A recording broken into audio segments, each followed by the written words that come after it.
കാസർഗോഡ് മൊഗ്രാൽ ഗ്രാമത്തിന് ഇശലിന്റെ ഈണം കഴിഞ്ഞാൽ പിന്നെ കാൽപന്ത് കളിയുടെ താളമാണ് ജീവവായു. പതിറ്റാണ്ടുകൾ പഴക്കമുള്ള ഫുട്ബോൾ ഓർമ്മകളിൽ പ്രധാനപ്പെട്ടതാണ് മൊഗ്രാലിൽ രൂപം കൊണ്ട ഫുട്ബോൾ പാട്ടുകൾ. ലോകകപ്പ് കാലത്ത് ഓർമ്മയിലെ ആവേശ പന്താട്ടങ്ങളും ഫുട്ബോൾ പാട്ടുകളും ഓർത്തെടുക്കുകയാണ് മൊഗ്രാൽ ഗ്രാമം. രതീഷ് വാസുദേവൻ തയ്യാറാക്കിയ റിപ്പോർട്ട് കാണാം. സ്നേഹിതരെ പ്രധാന കൽക്കത്തയിൽ ഘോഷവിശേഷമേ, മുന്തിയ പാദം പന്താലുള്ള കളി ചെന്തുവാൻ എന്തൊരുന്മേഷമേ. മുത്ത് സ്നേഹിതരെ പ്രധാന കൽക്കത്തയിൽ ഘോഷവിശേഷമേ, മുന്തിയ പാദം പന്താലുള്ള കളി ചിന്തുവാൻ എന്തൊരുന്മേഷമേ. പാട്ടും പന്തും വേറിട്ട ഒരു ജീവിതമല്ല കാസർഗോഡ് മൊഗ്രാൽ ഗ്രാമത്തിലുള്ളവർക്ക്. 1918 മർച്ചന്റ് നേവിക്കാരനായിരുന്ന മമ്മുണ്ണി റഷ്യയിൽ നിന്ന് കൊണ്ടുവന്ന 2 ഫുട്ബോളുകളാണ് മൊഗ്രാലിലെ മൈതാനങ്ങളിലേക്കും ചെറുപ്പക്കാരുടെ കാലുകളിലേക്കും പാട്ടുപോലെ ആവേശമായി പടർന്നത്. കളിയുടെ പെരുമയെപ്പറ്റി പാട്ടുകൾ കെട്ടിയുണ്ടാക്കി. കളിക്കളങ്ങളിലെല്ലാം അവ പാടി ആവേശം നിറച്ചു. മൊഗ്രാലുകാരനായ പ്രമുഖ കവി MK അബ്ദുള്ള മൊഗ്രാൽ ഫുട്ബോളിന്റെ ശൂരന്മാരുടെ കാൽപന്ത് കളി പെരുമയെക്കുറിച്ച് എഴുതിയ പാട്ട് പ്രശസ്തമാണ്. ദേശീയ ഫുട്ബോൾ ക്ലബ്ബായ കൽക്കത്ത മുഹമ്മദൻ സ്പോർട്ടിങ്ങിനെ കുറിച്ച് അഹമ്മദ് ഇസ്മയിൽ 1937 രചിച്ച മാപ്പിളപ്പാട്ടും പ്രസിദ്ധമാണ്. പാട്ടുപാടാൻ പുതിയ തലമുറയിൽ അധികമാളില്ലെങ്കിലും ചിലതെല്ലാം ചിലർ ഓർത്തുവെക്കുന്നുണ്ട്. പുകളത്ത മൊഗ്രാലിൽ കളിത്തിയിടും ഫുട്ബോളർ മികവായിട്ടുള്ളൊരു ടീമാണ് എന്നും പൂതി പോൽ കാണികളെ കണ്ണഞ്ചിപ്പിക്കുന്നൊരാമേ പൂങ്കതിർ നാമം ഓതുന്നാനേ.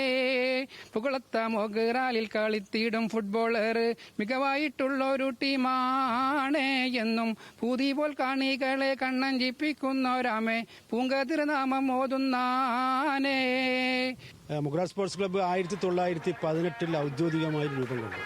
ഓരോ വർഷം കഴിയുന്തോറും മൊഗ്രാൽ സ്പോർട്സ് ക്ലബ്ബ് ഒരു ഉന്നത പദവിയിലേക്കെത്തി. ഒരുപാട് സന്തോഷ് ട്രോഫി താരങ്ങൾ, യൂണിവേഴ്സിറ്റി താരങ്ങൾ, സ്റ്റേറ്റ് താരങ്ങൾ, ജില്ലാ താരങ്ങളെയൊക്കെ സംഭാവന ചെയ്യാനും മൊഗ്രാൽ സ്പോർട്സ് ക്ലബ്ബിന് സാധിച്ചിട്ടുണ്ട്.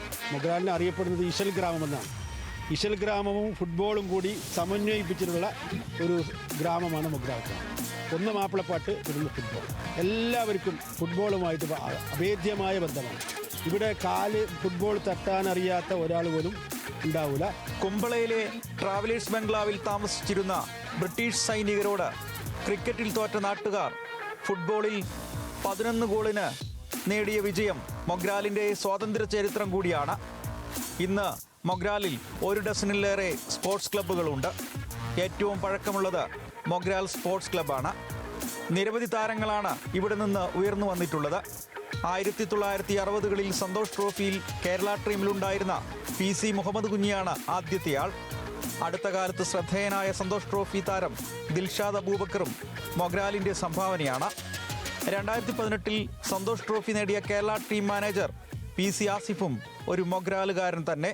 പൂർണ്ണത പഠനത്തിൽ പന്തിന് നോട്ടം വെക്കുന്നേ, ഫുട്ബോള് വർഷിച്ചാലും ചാടിപ്പിടിച്ച് എണീക്കുന്നേ, പുല്ലുപോലെ തീരാളെ തള്ളിപ്പരുന്തും പാറുന്നേ, പൂമാനും ഗോൾ കീപ്പറാം യൂസഫ് മുഹമ്മദനെ കണ്ടാലൊക്കെ ഞെട്ടിവിറക്കുന്നേ, ഇത് വീതമുണ്ട് കളിക്കാരണ്ടമിൽ പാറുന്നേ, ഈ കേലിടും ചാടിയോടി പറക്കുന്നേ, ചാമ്പലാക്കി കളിക്കുന്നേ. അത്യുത്തര കേരളത്തിൽ 1920കളിൽ തന്നെ ഫുട്ബോളിനെ പറ്റി പാട്ടെഴുതിയ ഒരു ഗ്രാമം. അവർ ഇന്നും ആ പാട്ട് പാടുന്നു, ഫുട്ബോളിനെ പറ്റി തന്നെ.